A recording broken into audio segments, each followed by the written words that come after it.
Pode sentar-se em nome do Senhor Jesus. Abra sua Bíblia no livro de 1 Reis, capítulo 17, a partir do versículo 7. 1 Reis. Nós estamos numa sequência de ministrações sobre esse texto. Nós estamos na 5ª ministração. Estamos falando sobre vida profética. E como Deus ele tem ministrado e falado a nós, pelo menos é assim, eu tenho percebido, entendido e também recebido algumas informações a respeito, e espero que hoje não seja diferente. Espero que o Senhor continue ministrando a nós, uma vez que estamos com o nosso coração aberto. Amém? Até aqui? 1 Reis, capítulo 17, a partir do versículo 7, que diz assim: algum tempo depois, o riacho secou-se por falta de chuva. Então a palavra do Senhor veio a Elias: vai imediatamente para a cidade de Sarepta, Sidom, e fique por lá. Ordenei a uma viúva daquele lugar que lhe forneça comida. E ele foi. Quando chegou à porta da cidade, encontrou uma viúva que estava colhendo gravetos. Ele a chamou e perguntou: pode me trazer um pouco d'água numa jarra para eu beber? Enquanto ela ia buscar água, ele gritou: por favor, traga também um pedaço de pão. Mas ela respondeu: juro pelo nome do Senhor, o teu Deus, que não tenho nenhum pedaço de pão. Só um punhado de farinha num jarro e um pouco de azeite numa botija. Estou colhendo uns 2 gravetos para levar para casa e preparar uma refeição para mim e para o meu filho, para que a comamos e depois morramos. Elias, porém, lhe disse: não tenha medo. Vá para casa e faça o que disse. Mas primeiro faça um pequeno bolo com o que você tem e traga para mim. E depois faça algo para você e para o seu filho. Pois assim diz o Senhor, o Deus de Israel: a farinha na vasilha não se acabará, e o azeite na botija não se secará, até o dia em que o Senhor fizer chover sobre a terra. Ela foi e fez conforme Elias lhe dissera. E aconteceu que a comida durou muito tempo para Elias e para a mulher e sua família. Pois a farinha na vasilha não se acabou, e o azeite na botija não se secou, conforme a palavra do Senhor proferida por Elias. Ore comigo. Pai, obrigado por esse momento na tua presença e nesse tempo, especialmente com a tua palavra. Que a minha vida seja, mais uma vez, nada mais do que um canal teu. Fala neste lugar. Que o Espírito seja livre para ministrar a nós. Que neste lugar nós possamos estar completamente atentos à tua voz. Eu declaro que cada coração e cada pensamento aqui esteja completamente voltado à tua palavra.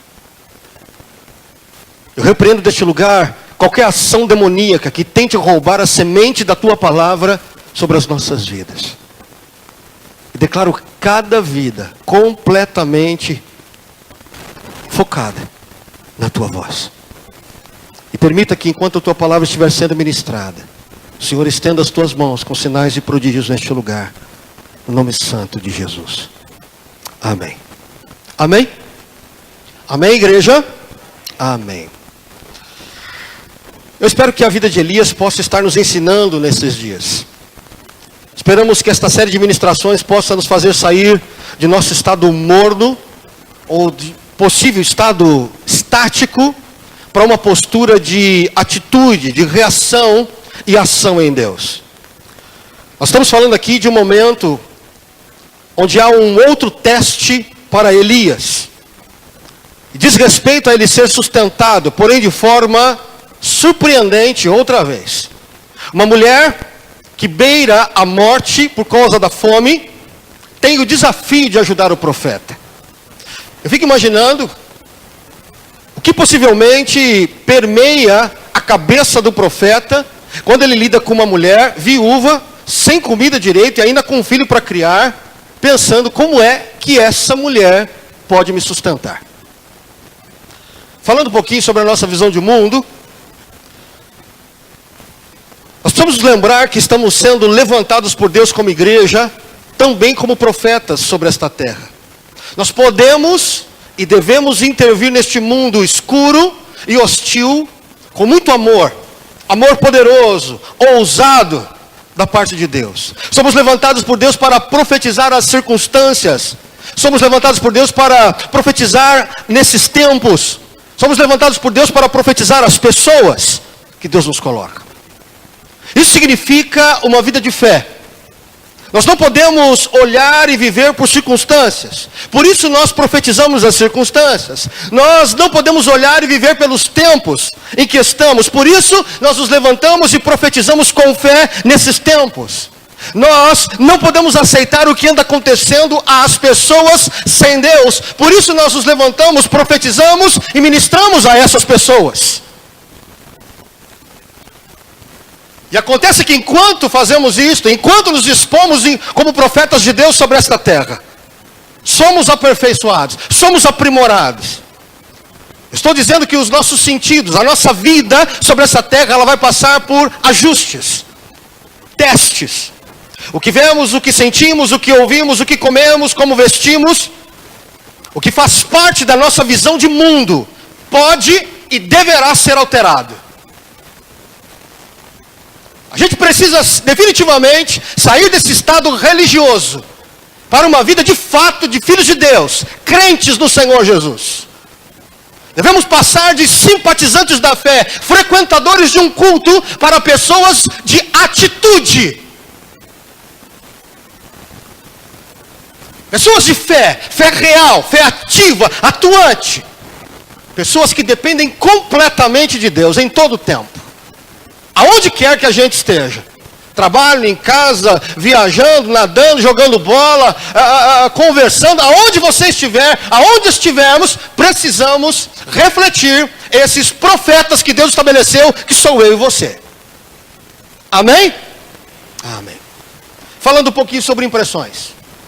E agora um pouco mais sobre o texto. O riacho secou-se para Elias. E então começa uma viagem, porque Deus ordena, sai de Querite e vai para Sarepta. Uma viagem extremamente cansativa, e dá para imaginar aqui a fome, porque são mais ou menos 150 quilômetros, como já falamos aqui na semana passada. E já não se fala mais em corvos, aqueles que trazem a comida para ele. Ao chegar no seu destino, Sarepta, já que Deus falou que era uma viúva que ia dar conta dele, eu fiquei imaginando que na cabeça dele seria uma viúva rica, uma viúva de posses. E de repente, o que parece que ele encontra é uma mulher catando gravetos, com pouquíssima água, e ainda um filho para criar, sem qualquer expectativa de vida, muito pelo contrário, com a morte batendo a porta. Mas esta mulher aparentemente incapaz, desprovida de qualquer condição ou de qualquer possibilidade, é esta mulher que Deus usa para suprir o profeta.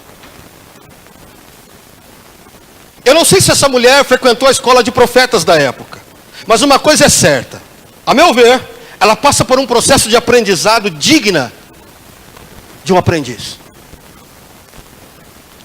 Isso tem algumas implicações importantes para a nossa vida. Uma das questões que eu percebo trazer inércia para a vida dos filhos de Deus são as quebras de ciclos. Principalmente as quebras de ciclos da qual nós estabelecemos porque a gente compreende Deus trabalhando pela mente humana, pelos olhos humanos.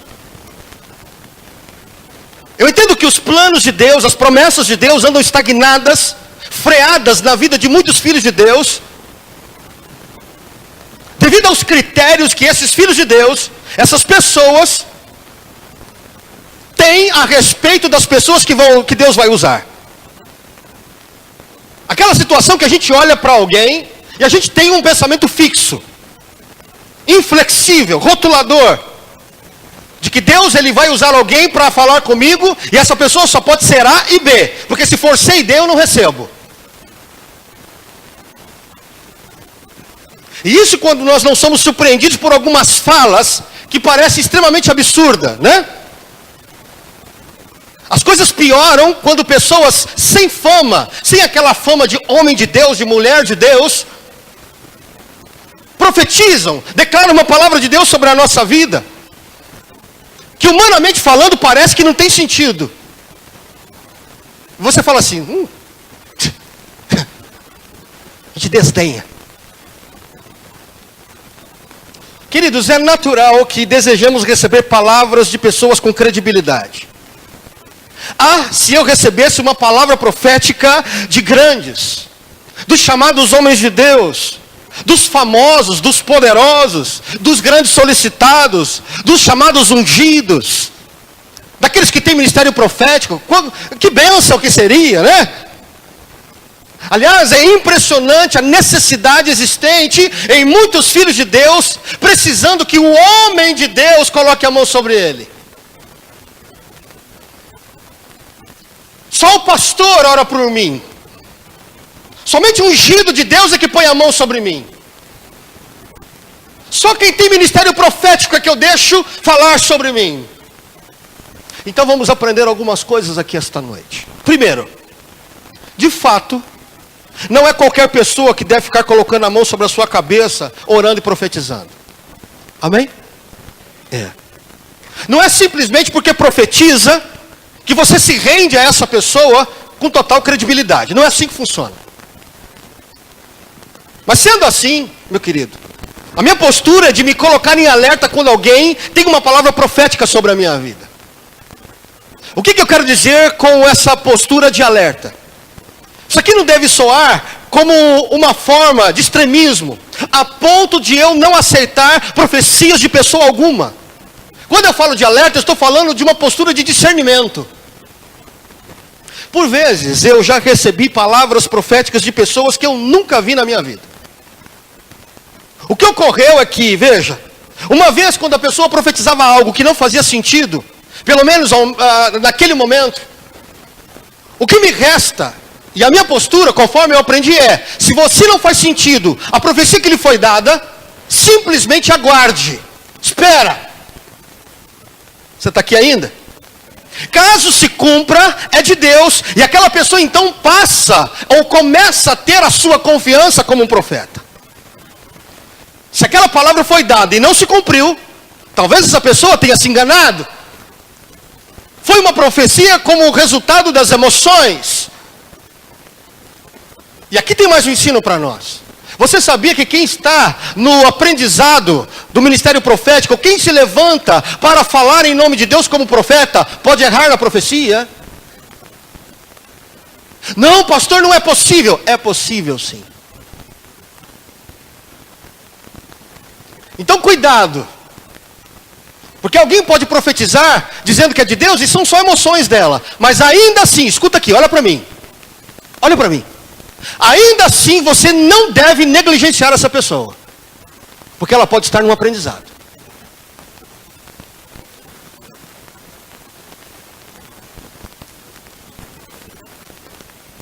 Amém até aqui? Segunda questão que nós aprendemos. Diz respeito ao outro extremo. Quando temos uma forma de classificar as pessoas que devem ou podem ser dignas de colocar as mãos sobre mim e profetizar algo. É disso que eu estou falando.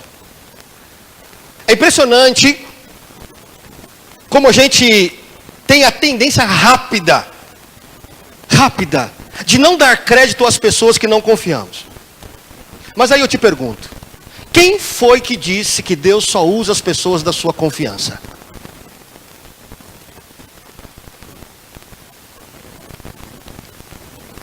Você é do tipo que só aceita uma palavra de Deus das estrelinhas gospel? Só de A e B?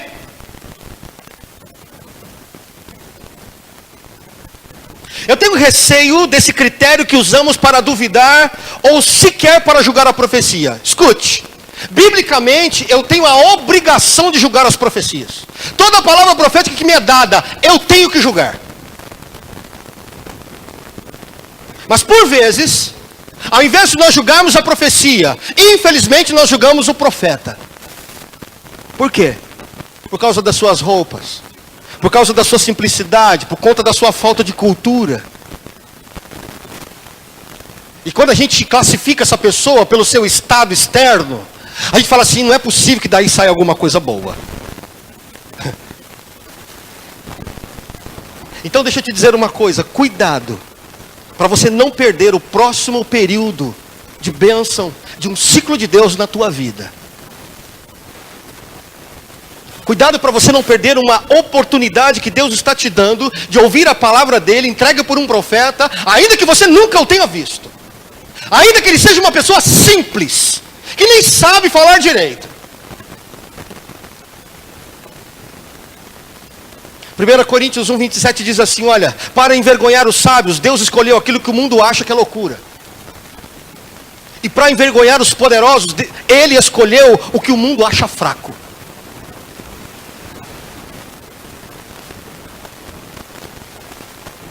Deus usa quem ele quer.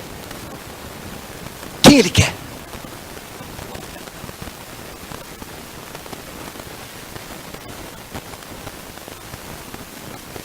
O que a gente aprende com isso?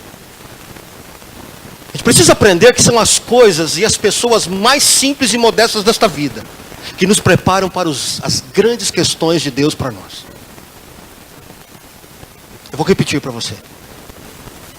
São as pequenas coisas, os pequenos começos, as pessoas simples que Deus prepara para nos levar aos lugares maiores que Deus tem preparado para nós.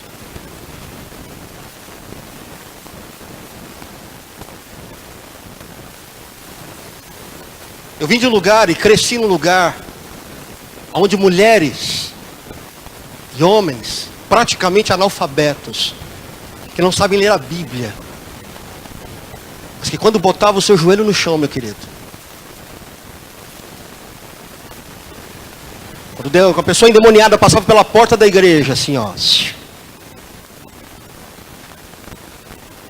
manifestava. Sabia ler. Você já ouviu falar de um jogador chamado Miller? Jogador de São Paulo?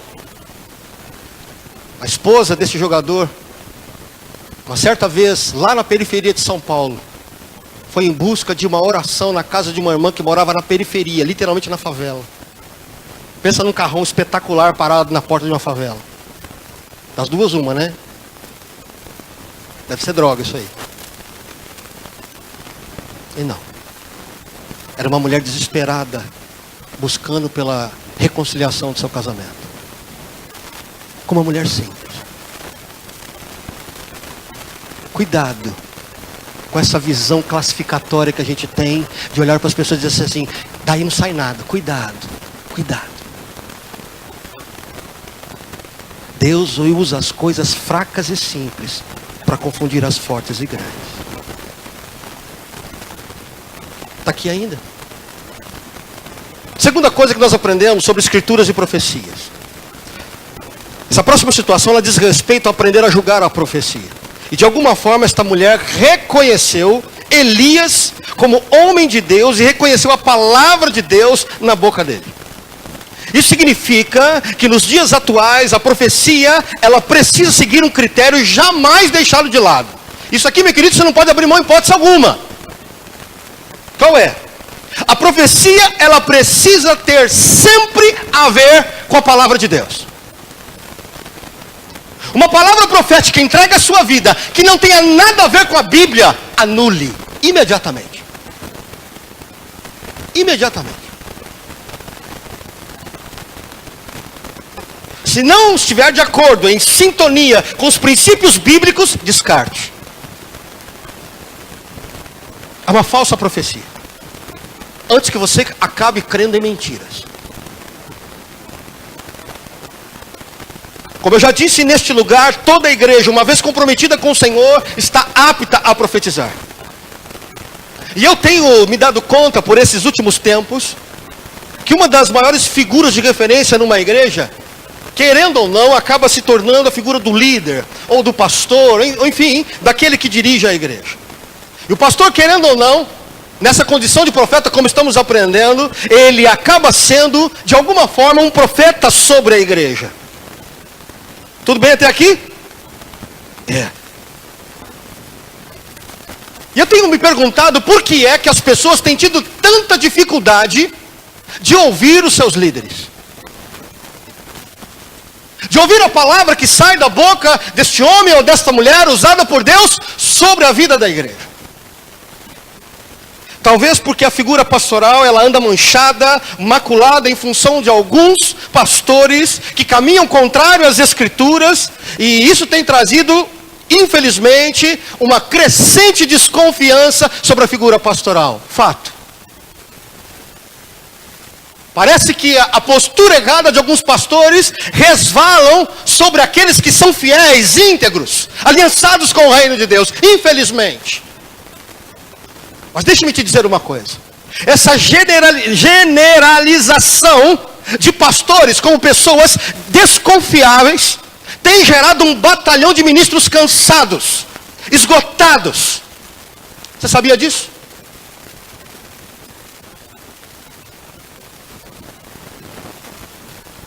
Essa maneira de destratar esse profeta sobre a sua vida tem gerado um desgaste enorme sobre a vida de pastores. Alguns têm chegado à desistência do ministério, outros muito cansados e fracos estão caindo em pecado, e outros estão chegando ao cúmulo e ao absurdo de lançarem mão do suicídio.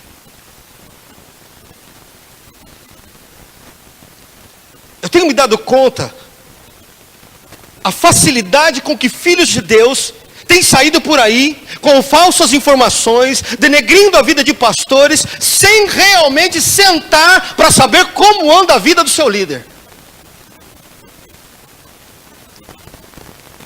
Não sabem os seus motivos, não sabem seus problemas, não sabem os seus desafios, não conhecem suas tentações, não reconhecem os seus dilemas.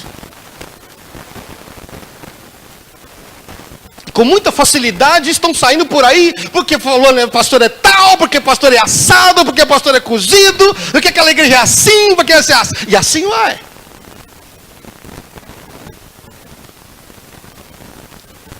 Segunda Crônicas 20:20 diz: ouçam os vossos profetas e prosperareis. Parte dos profetas de Deus hoje, cansado e desistindo, ou quase fechando suas igrejas, dizem respeito à maneira como a igreja tem cuidado desses profetas ou desses líderes. Eu disse aqui pela manhã que é verdade que eu, como pastor, terei um julgamento diferente do seu, por ser pastor. Mas é verdade que a Bíblia também diz que você não pode ser peso para o seu pastor. Você está aqui ainda? Do mesmo jeito que eu terei um julgamento diferenciado, eu entendo que Deus também irá questionar você a respeito de como você tratou a sua liderança.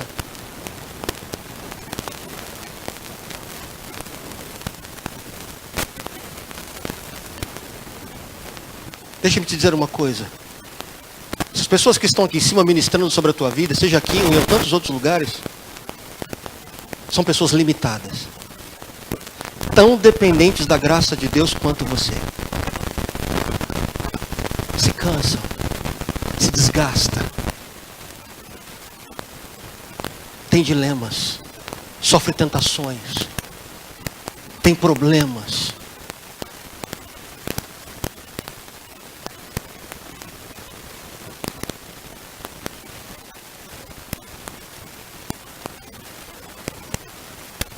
Quanto você está disposto a ajudar um líder, a um profeta sobre a tua vida?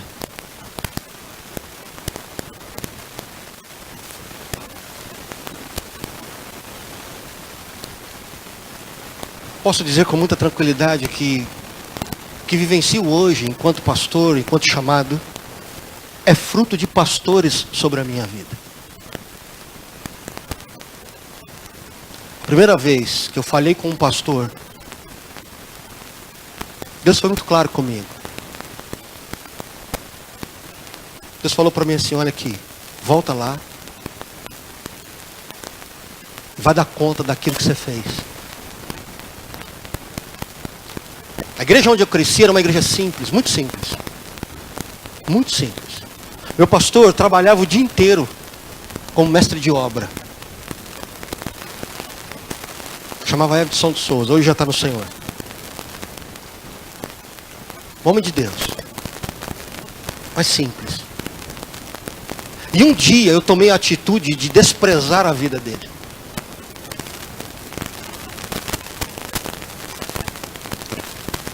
E eu já na outra igreja, achando que eu já estava me achando como o rei da cocada preta, que eu já estava perto do céu. Porque estava numa igreja maior, espetacular e coisa e tal. Numa ministração do pastor daquela igreja, disse assim: volta lá e vai arrumar o que você deixou. Porque você é o que você é hoje por causa do que aconteceu lá atrás com ele.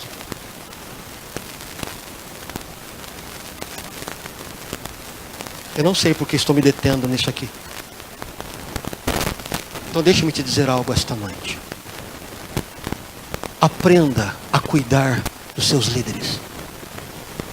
Posso ouvir um amém?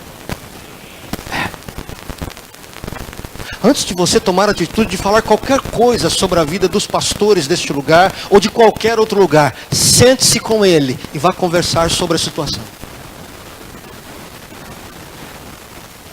Porque a sua vida pode ficar travada por conta disso. Não cometa esse erro. Arrume e prossiga. Cuide da sua liderança. Amém? Amém, igreja?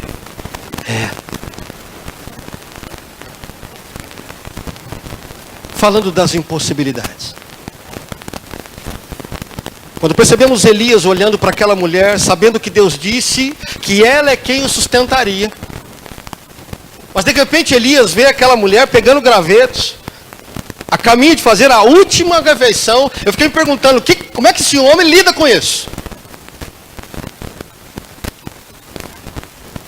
Elias em nenhum momento ele se fixou no que era aparente.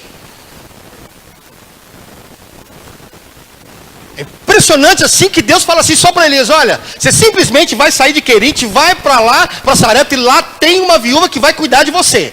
Só isso, nada mais. Não falou a condição dela, que circunstância, não falou nada. Vai lá e a viúva vai cuidar. Simples, direto e reto. Pronto. E não tem palavra nenhuma além disso.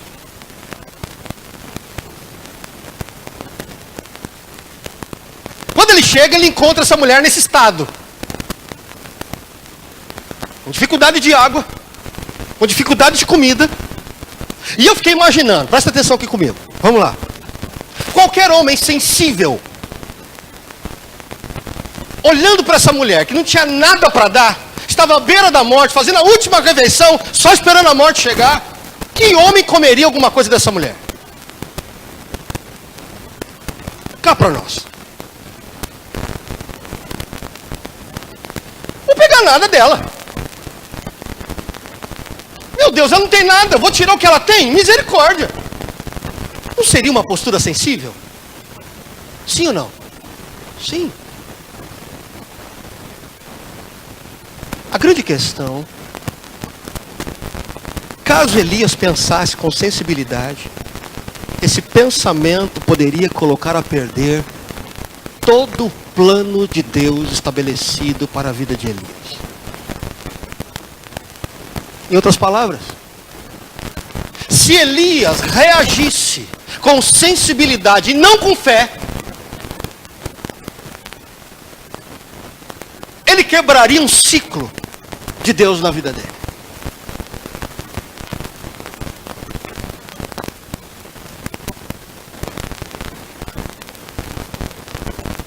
Elias poderia colocar tudo a perder daquilo que Deus estava propondo testar e aprimorar a sua vida. Mas graças a Deus que não é isso que Elias faz. Elias, ele simplesmente, ele foca, ele fixa os seus olhos nas possibilidades.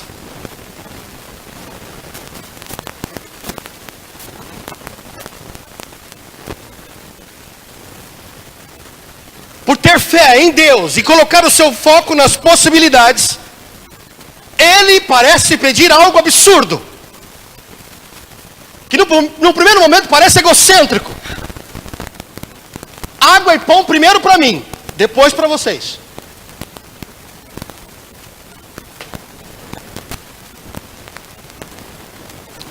O que a gente aprende com isso?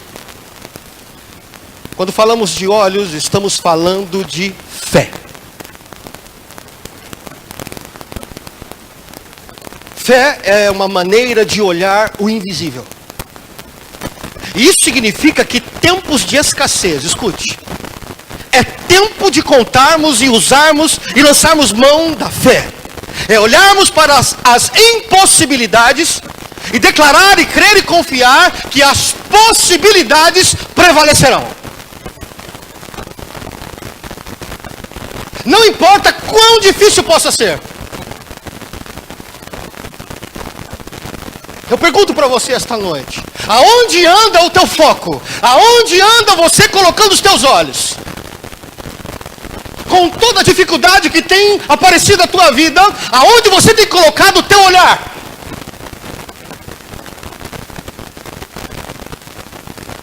A fé desta mulher cumpre um caminho que tem muito a nos ensinar.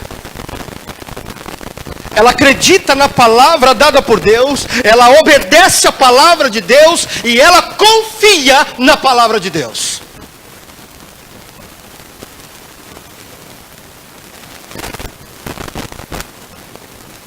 O que você tem feito com as palavras que Deus tem liberado sobre a tua vida?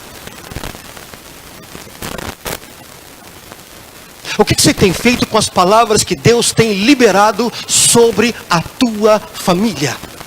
Sobre o teu trabalho, sobre os teus negócios? O que você tem feito com ela?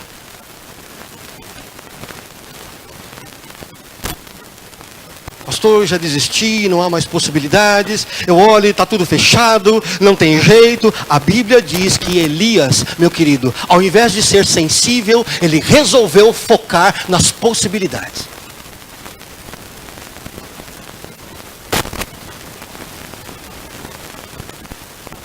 O que resta para Elias é simplesmente crer no que Deus falou. Porque Deus falou para Elias, olha, é a viúva que vai te sustentar. Mas com um graveto, com um pouquinho de farinha, um pouquinho de azeite.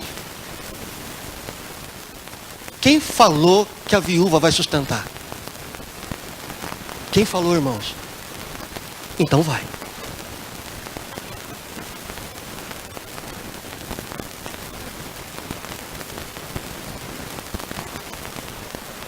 Sabe aquele trabalho que você tem, que você olha para o trabalho e fala assim, meu Jesus amado, é com isso aqui que eu vou ganhar?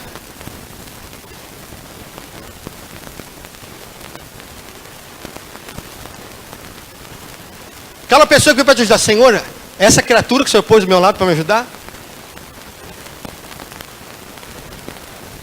Senhor, é nessa igrejinha aqui que o Senhor me colocou para congregar? É com esse povo que o Senhor me colocou para poder ministrar?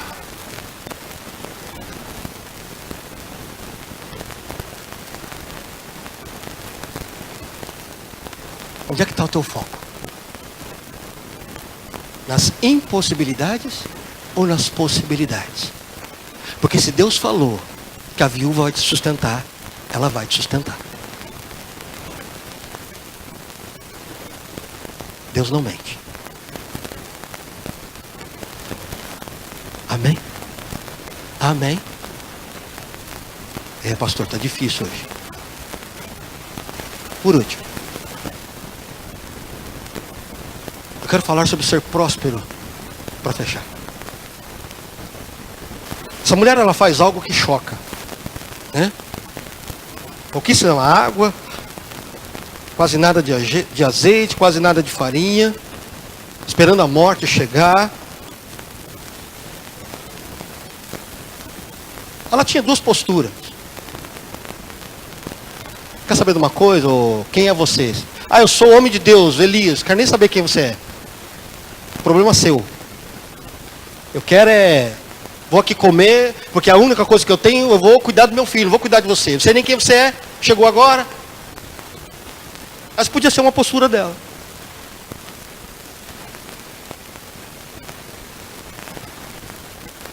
Mas ela resolveu tomar uma segunda postura. Afinal de contas, também não tinha nada a perder, né?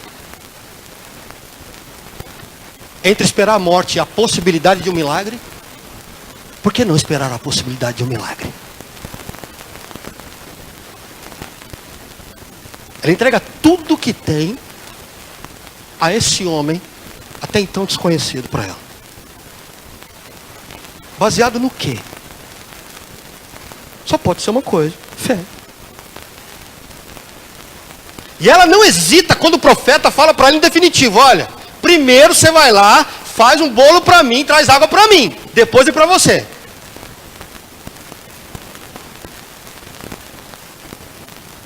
Ela não hesita. E sabe por que não hesita? Porque o profeta falou: porque a hora que você fizer isso, não faltará azeite na tua vasilha, não faltará farinha na tua vasilha, não vai faltar nada, até que novamente chova sobre essa terra. Não vai faltar nada.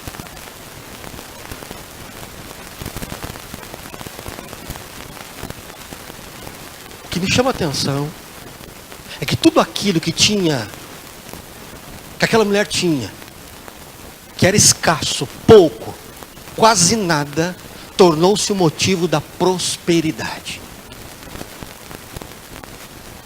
Como? E é isso que eu chamo de prosperidade bíblica, né? É isso que eu posso chamar, sem medo de ser feliz, prosperidade bíblica. O que é isso? A gente pode desejar ser próspero sem medo de ser feliz, mas acima de tudo uma prosperidade bíblica, baseada na palavra de Deus. Diferente do que se pensa em prosperidade lá fora. A prosperidade bíblica, ela vai na contramão do que se pensa ser prosperidade lá fora. Então deixa eu te dizer uma coisa: o milagre da prosperidade ou da multiplicação está em Deus. Amém? É nele. Como é que se prospera então? Do jeito que essa mulher fez.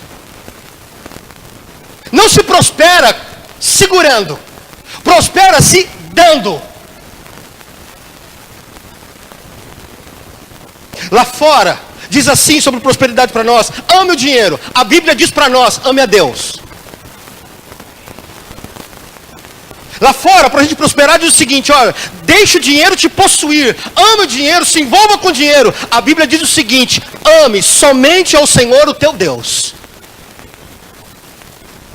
Lá fora diz o seguinte: retém para que você prospere. A Bíblia diz para você e para mim: semeie. Lá fora diz para mim e para você: olha, você terá que abrir mão de desfrutar algumas facilidades na tua vida. Sabe o que a Bíblia diz? Olha, você precisa aprender a desfrutar do fruto do seu trabalho.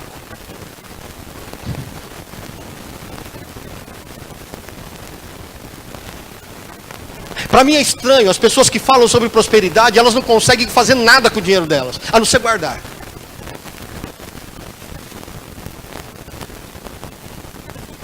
A Bíblia fala que você e eu precisamos aprender a desfrutar daquilo que a gente ganha.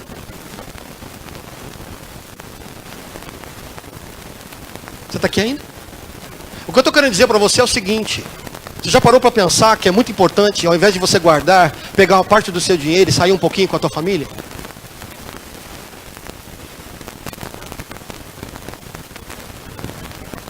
Pode escapar um pouquinho. Vamos almoçar junto. Não é possível que isso vai fazer falta para você. Mais do que fazer falta, não é questão. O que você deixa como marca para a tua família? O que os teus filhos vão poder lá na frente pegar algumas fotos e falar sobre o que de vocês juntos?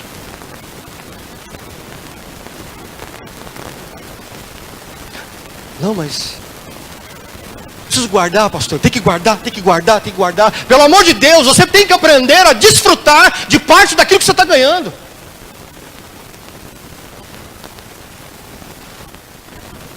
Não está conseguindo sair para almoçar com a família. Vamos viajar um pouquinho? Não, mas não dá, porque não dá, cartão de crédito, não sei o que. Estou falando para você fazer dívida não, irmão. Estou falando para você aprender a desfrutar daquilo que você está ganhando. E saber usar em família.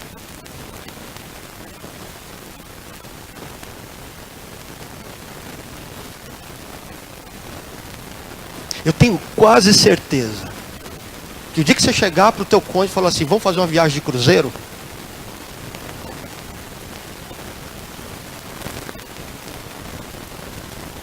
Você não vai ver um sorriso mais lindo do que esse que você deu como possibilidade.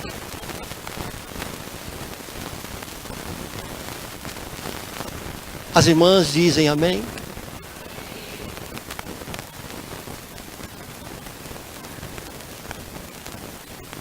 Eu nem vou pedir o amém dos irmãos. Fica para um outro momento.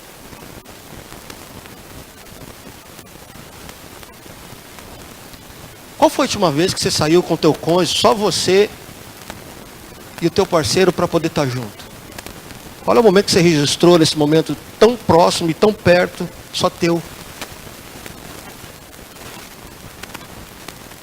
Qual foi a última vez?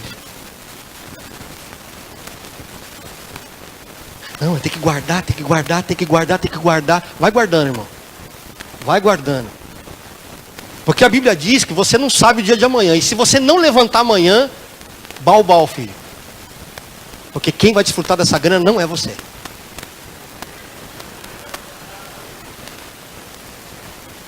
Então acorda, meu irmão. E atenta ao que a palavra de Deus me ensina e te ensina.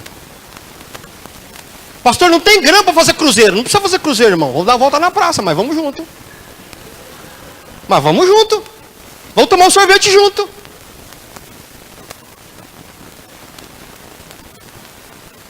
Tem dia lá em casa que eu e a Tita e as crianças falam assim, nossa, precisa fazer uma coisa hoje, então vamos. O que é? Tomar sorvete, então vamos. Pega o carro e vai todo mundo, vai lá na capa e toma sorvete, adoidado. E a gente volta tudo feliz para casa. Legalzinho. Feliz da vida. Quanto tempo você tem gasto investido, melhor dizendo, daquilo que você ganha? Lá fora tem parâmetros próprios para se ganhar. A Bíblia diz que a melhor forma de você ser próspero é andando pautado nas Escrituras Sagradas. Lá fora diz que enquanto você prospera, você tem que pensar em você. Sabe o que a Bíblia diz? Que para você prosperar, olha aqui para mim, você precisa dar primeiro a Deus, segundo a você e terceiro ao próximo. Então aprenda uma coisa de uma vez por todas. Prosperidade na Bíblia, se você tem a expectativa de ser, e Deus tem isso para a tua vida, tem isso para nós, escuta, tem que aprender a dar.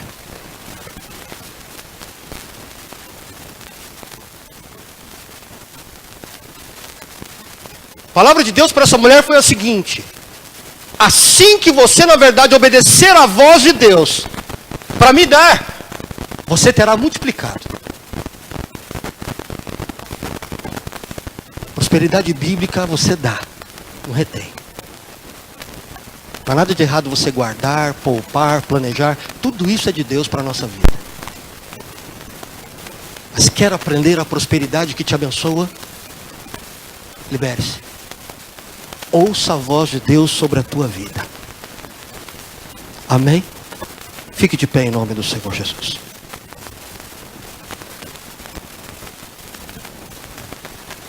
Preste atenção no que eu quero te dizer.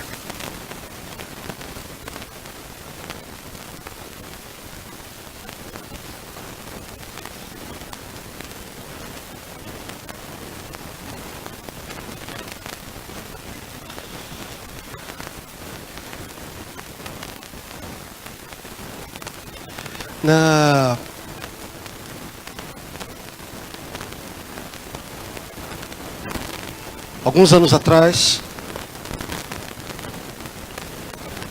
antes de me tornar pastor, ainda mais jovem, como falei que na semana passada, passando por um tempo de desemprego muito intenso, isso acarretou algumas dificuldades dentro da minha casa. Eu ainda não era casado com a Tita. E nesse ínterim de 9 anos na Igreja Bíblica em São Paulo, nós fizemos muitos amigos. E dentre vários amigos eu conheci a famosa Cida Furacão.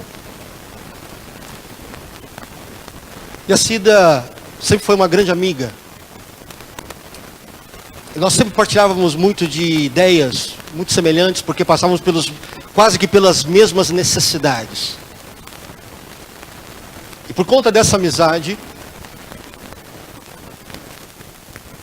ora ela estava empregada, ora ela estava desempregada, e era uma coisa meio doida. Até que uma certa vez ela conseguiu um emprego e falou: Du, olha, eu consegui um emprego. Eu falei: que bênção. E eu estava lá, Durango.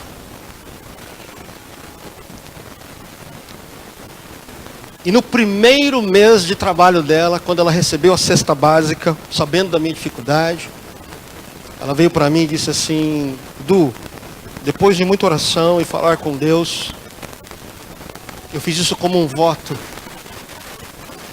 a você que é meu amigo, irmão em Cristo, e que eu amo muito no Senhor, e por saber que você está passando por grande dificuldade, eu quero que você entenda com todo o coração. E ela, com todo tato para me dizer, ela disse: a minha cesta básica eu estou doando para você. E qual foi a minha reação? Eu olhei para ela, fechei os olhos e falei assim: por que você está fazendo isso? E ela já ficou meio sem jeito.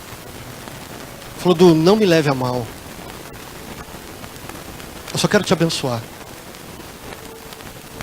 Eu falei: mas eu não estou passando fome. Ele falou: não, mas eu não quis dizer isso. Ele falou: eu só quero te abençoar com a minha cesta. Eu falei: mas não precisa, Cida. Tá tranquilo, tá dando para caminhar. E eu ali rebatendo de todos os modos. E ela já percebeu que eu tinha achado ruim. De repente, saiu a Cida e ficou só o Furacão. Ela olhou para mim e falou assim: quer saber de uma coisa, Edu? Você precisa largar a mão de ser orgulhoso.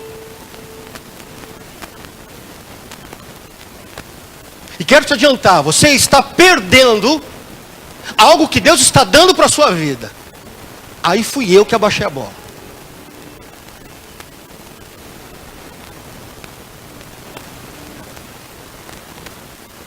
E eu perdi de contar quantas vezes, vez por outra, ela chegava em mim e falava assim: Du, tô aqui, ó, 2 passos para você vir para a igreja. Du, tô aqui, o dinheiro da passagem para você ir e voltar para a igreja e para casa.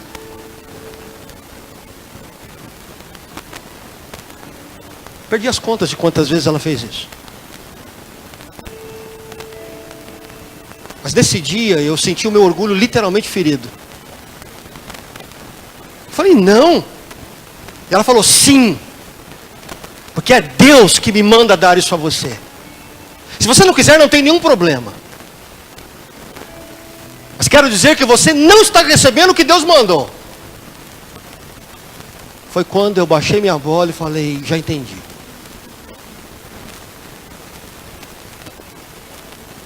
E ali eu pedi perdão para ela. Ela chorou bastante, eu também. Eu falei: eu já entendi o que o Senhor quer. Tratar a minha dificuldade de receber. Porque 3 anos desempregado humilha muito uma pessoa. Meu coração já estava tão estraçalhado que qualquer movimento em meu favor parecia uma facada, parecia uma afronta. Mas vindo dela, o Senhor me ensinou: olha, aprenda a receber. O meu orgulho, meu querido, nunca me deixou receber direito. E a partir desse tempo, então, eu aprendi a receber da parte dos irmãos do corpo de Cristo. Porque Deus levanta e usa profetas para isso.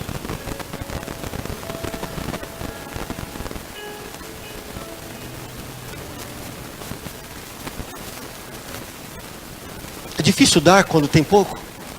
Difícil, né? Tem tão pouco. Como é que a gente vai dar quando tem tão pouco? Mas enquanto a gente caminha como profeta de Deus, é assim que funciona.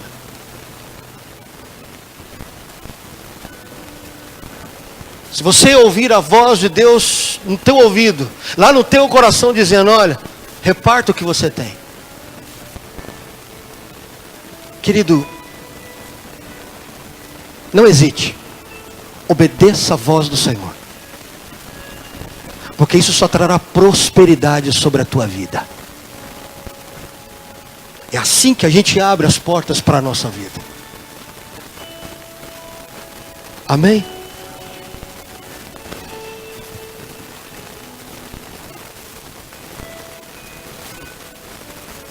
Fé, obediência e confiança.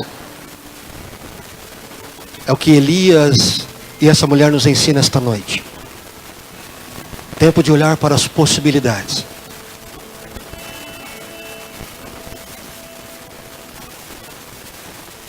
Feche os teus olhos no teu lugar.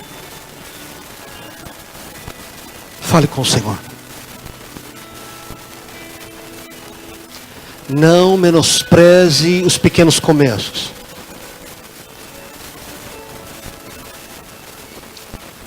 Não menospreze as pessoas simples.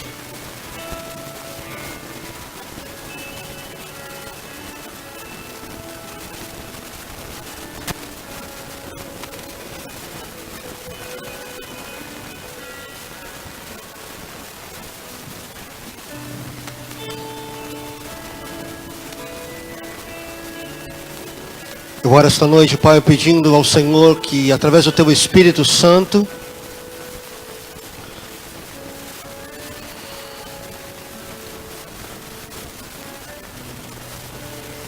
possamos ser afetados por Tua Palavra.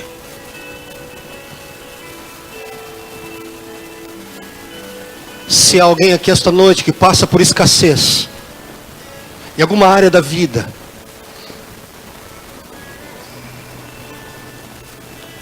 seja esta noite uma noite de ouvir a Tua voz, crer, obedecer e confiar, Pai. Torne isso uma realidade na vida do Teu filho.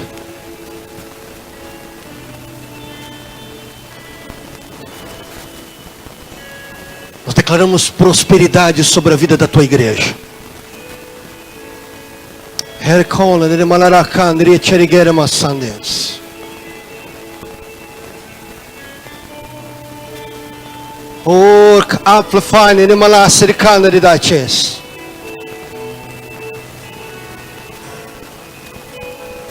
Eu queria que você orasse com alguém que está perto de você. Dê a mão para a pessoa que está do teu lado. Ore com esse coração que está junto a você. A respeito daquilo que você ouviu esta noite, ore com o teu amado aí do teu lado.